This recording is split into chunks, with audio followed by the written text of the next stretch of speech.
ओम शांति। 23 मई 2024 के ईश्वरीय महावाक्य। पहले एक नज़र मुरली के मुख्य पॉइंट पर।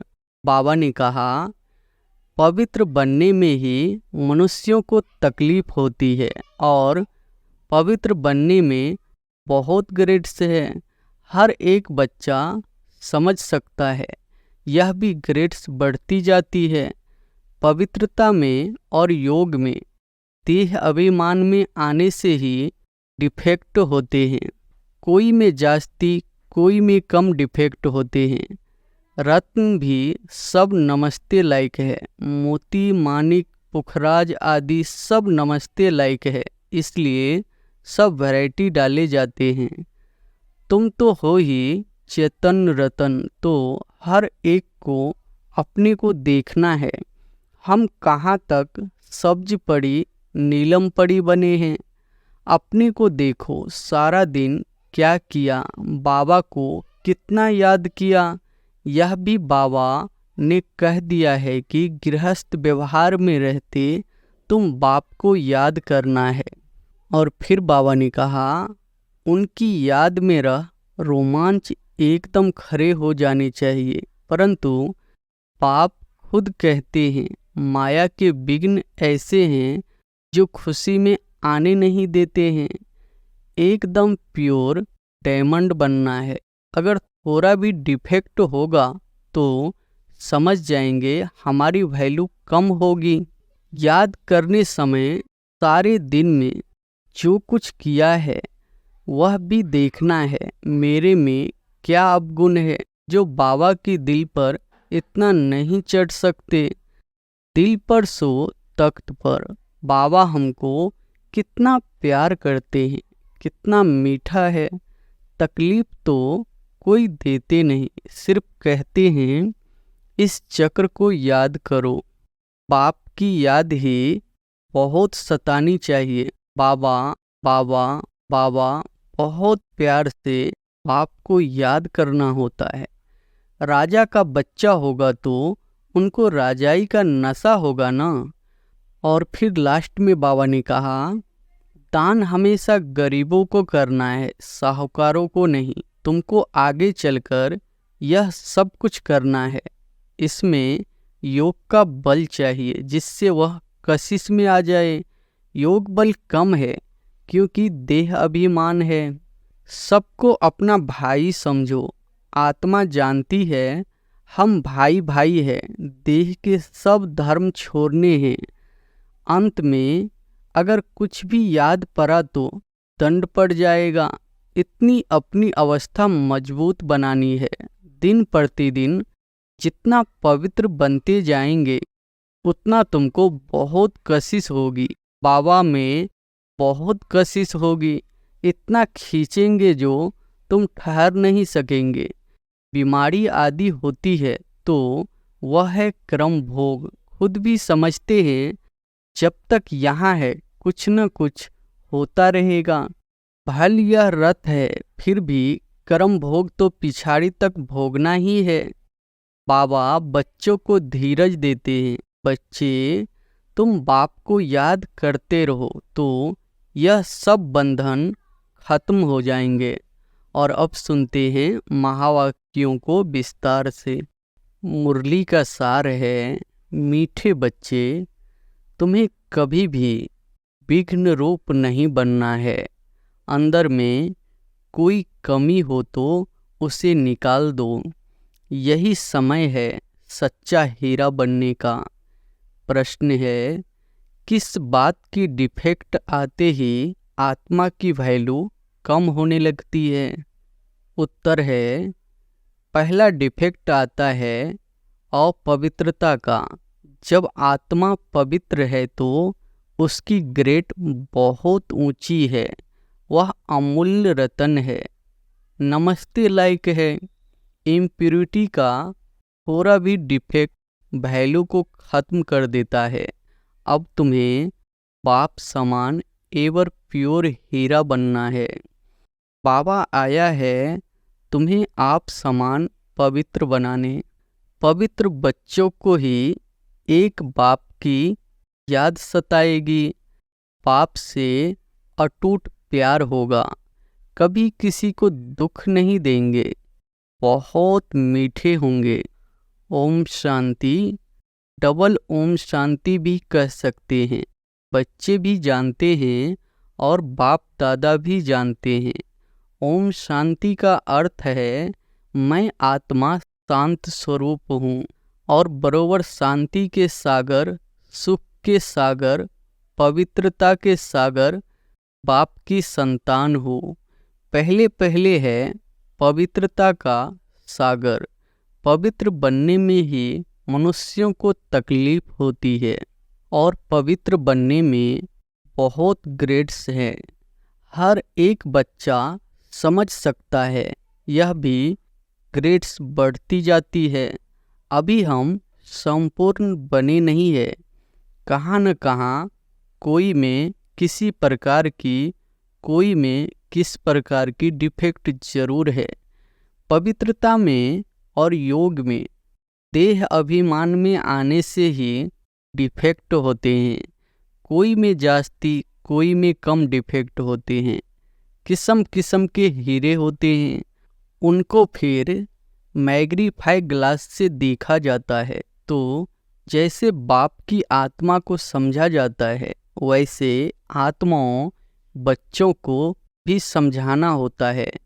यह रत्न है ना, रत्न भी सब नमस्ते लायक है। मोती, मणिक, पुखराज आदि सब नमस्ते लायक है। इसलिए सब वैरायटी डाले जाते हैं। नंबरवार पुरुषार्थ अनुसार तो है ना। समझते हैं बेहद का बाप है, अविनाशी ज्ञान रत्नों का जौहरी, वह एक ही है। जौहरी भी उनको जरूर कहेंगे। ज्ञान रत्न देते हैं ना, और फिर रथ भी जौहरी, वह भी रत्नों की वैल्यू को जानते हैं। जवाहर रात को बहुत अच्छी रीति मैग्नीफाई ग्लास से देखना होता है। इसमें कहाँ तक डिफेक्ट है, यह कौन सा रतन है, कहाँ तक सर्विसेबल है। दिल होती है रत्नों को देखने की। अच्छा रतन होगा तो उसको बहुत प्यार से देखेंगे। यह बड़ा अच्छा है, इसको तो सोने की डिब्बी में रखना चाहिए। पुखराज आदि को सोने की डिब्बी में नहीं रखा जाता है। यहाँ भी जैसे बेहद के रतन बनते हैं, हर एक अपने दिल को जानते हैं, मैं किस प्रकार का रत्न हूँ। हमारे में कोई डिफेक्ट तो नहीं है। जैसे जवाहर रात को अच्छी रीति देखा जाता है, वैसे हर एक को देखना पड़ता है। तुम तो हो ही चेतन रतन, तो हर एक को अपने को देखना है। हम कहाँ तक सब्ज पड़ी, नीलम पड़ी बने हैं। जैसे फूलों में भी कोई सदा गुलाब, कोई कैसे होते हैं। तुम्हारे में भी नंबरवार है।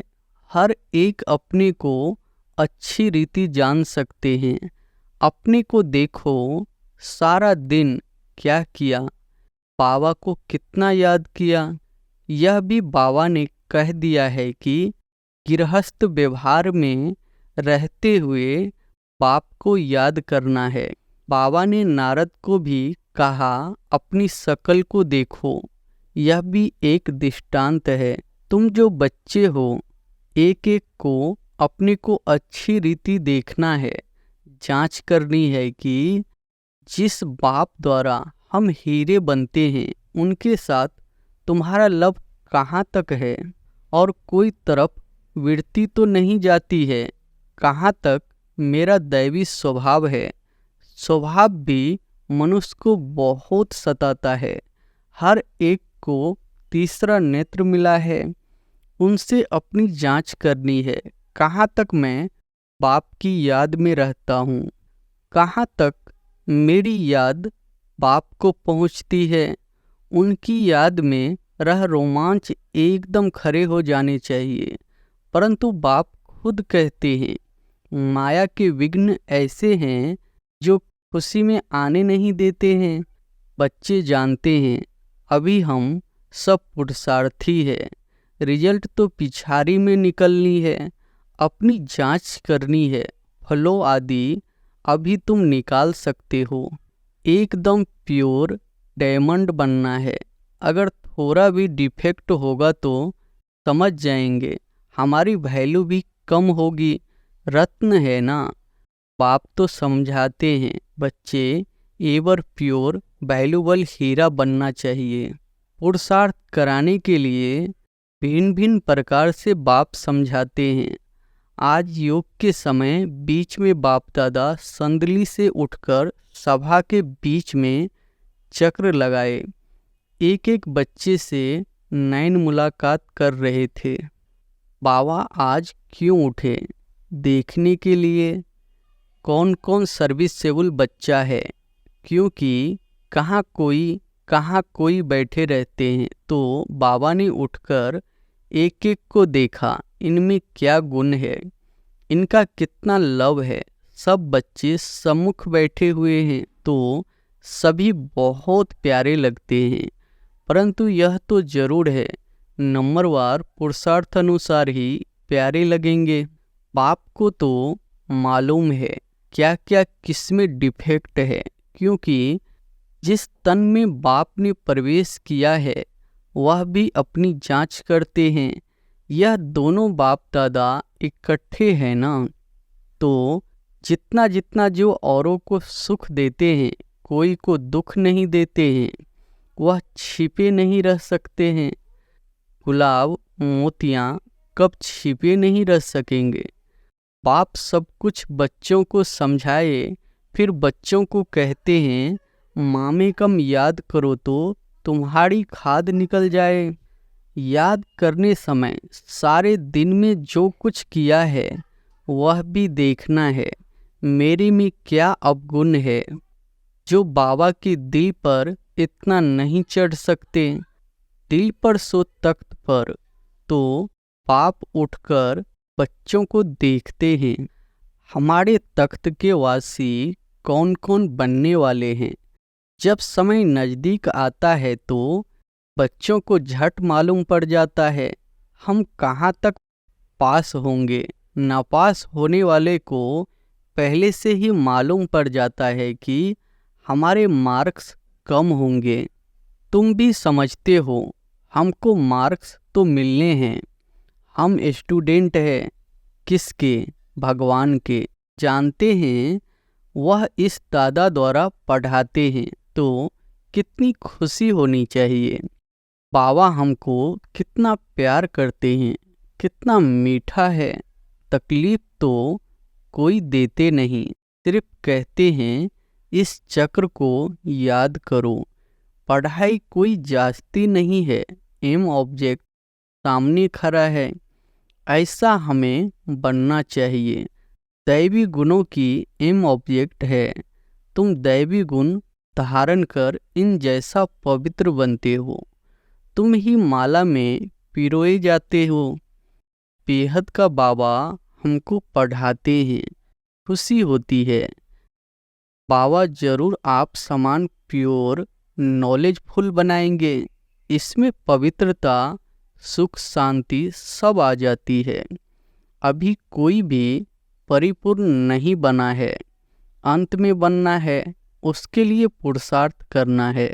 बाप को तो सभी प्यार करते हैं, बाबा कहकर तो दिल ही खिल जाता है।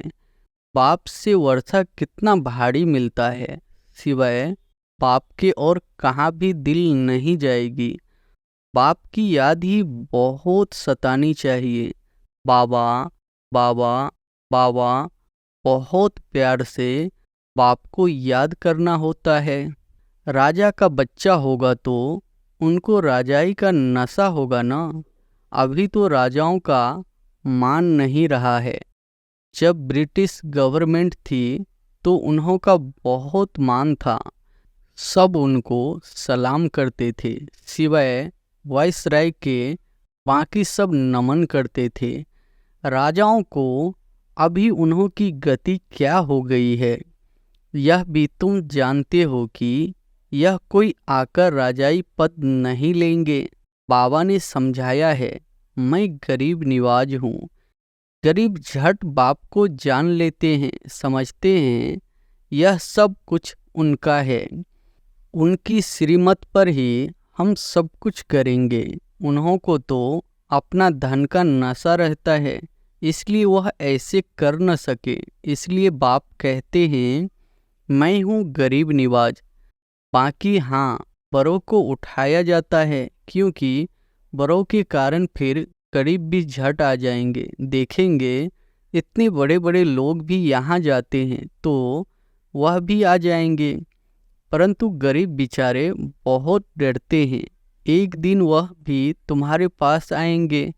वह दिन भी आएगा, फिर उन्हों को जब तुम समझाएंगे तो बड़े खुश होंगे, एकदम चटक जाएंगे। उन्हों के लिए भी तुम खास टाइम रखेंगे। बच्चों के दिल में आता है, हमको तो सभी का उद्धार करना है। वह भी पढ़कर बड़े ऑफिसर्स आदि बन जाते हैं ना।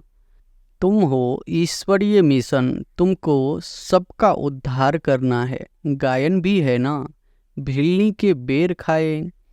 विवेक भी कहता है, दान हमेशा गरीबों को करना है, साहूकारों को नहीं। तुमको आगे चलकर यह सब कुछ करना है। इसमें योग का बल चाहिए, जिससे वह कशिश में आ जाए। योग बल कम है, क्योंकि देह अभिमान है। हर एक अपने दिल से पूछे, हमको कहाँ तक बाप की याद है, कहाँ तक हंसते तो नहीं है। ऐसी अवस्था चाहिए जो किसी को भी देखने से चलायमानी न हो। बाबा का फरमान है, देह अभिमानी मत बनो, सबको अपना भाई समझो। आत्मा जानती है हम भाई भाई है, देह के सब धर्म छोड़ने हैं। अंत में अगर कुछ भी याद पड़ा तो दंड पड़ जाएगा। इतनी अपनी अवस्था मजबूत बनानी है और सर्विस भी करनी है। अंदर में समझना है, ऐसी अवस्था जब बनाए तब यह पद मिल सकता है। बाप तो अच्छी रीति समझाते हैं, बहुत सर्विस रही हुई है। तुम्हारे में भी बल होगा तो उनको कशिश होगी। अनेक जन्मों की कट लगी हुई है। यह ख्यालात तुम ब्राह्मणों को रखने हैं। अभी आत्माओं को पावन बनाना है। मनुष्यों तो नहीं जानते, यह तुम जानते हो। सो भी नंबरवार पुरुषार्थ अनुसार बाप सब बातें समझाते रहते हैं। अपनी जांच करनी है। जैसे बाबा बेहद में खड़े हैं, बच्चों को बेहद का ख्याल करना है। बाप का आत्माओं में कितना लव है। इतना दिन लव क्यों नहीं था? क्योंकि डिफेक्टेड थे। पतित आत्माओं को क्या लव करेंगे? अभी तो बाप सबको पतित से पावन बनाने आए हैं, तो लवली जरूर बनना पड़ता है। बाबा है ही लवली। बच्चों को बहुत कोशिश करते हैं। दिन प्रतिदिन जितना पवित्र बनते जाएंगे उतना तुमको बहुत कोशिश होगी। बाबा में बहुत कोशिश होगी। इतना पहुँचेंगे जो तुम ठहर नहीं सकेंगे। तुम्हारी अवस्था भी नंबरवार पुरुषार्थ अनुसार ऐसी आ जाएगी। यहाँ बाप को देखते रहेंगे तो बस समझेंगे अभी जाकर बाबा से मिले। ऐसे बाबा से फिर कभी बिछड़ेंगे नहीं। बाप को फिर कशिश होती है बच्चों की। इस बच्चे की तो कमाल है, बड़ी अच्छी सर्विस करते हैं। हाँ, कुछ डिफेक्ट भी है, फिर भी अवस्था अनुसार टाइम पर बड़ी अच्छी सर्विस करते हैं। कोई को दुख देने जैसी आसामी नहीं देखने में आती है। बीमारी आदि होती है तो वह है कर्म भोग। खुद भी समझते हैं जब तक यहाँ है कुछ न कुछ होता रहेगा। भल यह रथ है, फिर भी कर्म भोग तो पिछाड़ी तक भोगना ही है। ऐसे नहीं मैं इन पर आशीर्वाद करूं इनको भी अपना पुरुषार्थ करना है। हाँ, रथ दिया है, उसके लिए कुछ इजाफा दे देंगे। बहुत बांधेलियाँ कैसे कैसे आती है, कैसे युक्ति से छूटकर आती है। उन्हों का जितना लब रहता है उतना और कोई का नहीं। बहुतों का लब बिल्कुल नहीं है। उन बांधेलियों के लब से तो किसकी भी भेंट नहीं कर सकते। बांधेलियों का योग भी कोई कम मत समझना। बहुत याद में रोती है, बाबा ओ बाबा, कब हम आपसे मिलेंगे। बाबा, विश्व के मालिक बनाने वाले बाबा, आपसे हम कैसे मिलेंगे। ऐसी ऐसी बंधेलियाँ हैं जो प्रेम के आंसू बहाती रहती है। वह उनके दुख के आंसू नहीं है, वह आंसू प्यार के मोती बन जाते हैं। तो उन बंधेलियों का योग कोई कम थोड़े ही है। याद में बहुत तड़पती है। ओ बाबा, हम आपसे कब मिलेंगे। सब दुख मिटाने वाले बाबा। बाप कहते हैं जितना समय तुम याद में रहेगी, सर्विस भी करेगी। भल कोई बंधन में रहती है, खुद सर्विस नहीं कर सकती, परंतु याद का भी उन्हों का बहुत बल मिलता है। याद में ही सब कुछ समाया हुआ है। तड़पती रहती है, बाबा कब मौका मिलेगा जो हम आपसे मिलेगी। कितनी याद में रहती है। आगे चल दिन प्रतिदिन तुमको जोर से खींच होती रहेगी। स्नान करते, कार्य करते याद में ही रहेंगे। बाबा, कभी वह दिन होगा जो यह बंधन खलास होंगे। बिचारी पूछती रहती है, बाबा यह हमको बहुत तंग करते हैं, क्या करें। बच्चों की पिटाई कर सकते हैं, पाप तो नहीं होगा। पाप कहते हैं आजकल के बच्चे तो ऐसे हैं जो बात मत पूछो। किसको पति से दुख होता है तो अंदर में सोचती है कब यह बंधन छूटे तो हम बाबा से मिले। बाबा, बहुत कड़ा बंधन है, क्या करे। पति का बंधन कब छूटेगा। बस बाबा बाबा करती रहती है। उनकी कशिश तो आती है ना। अबलाएं बहुत सहन करती हैं।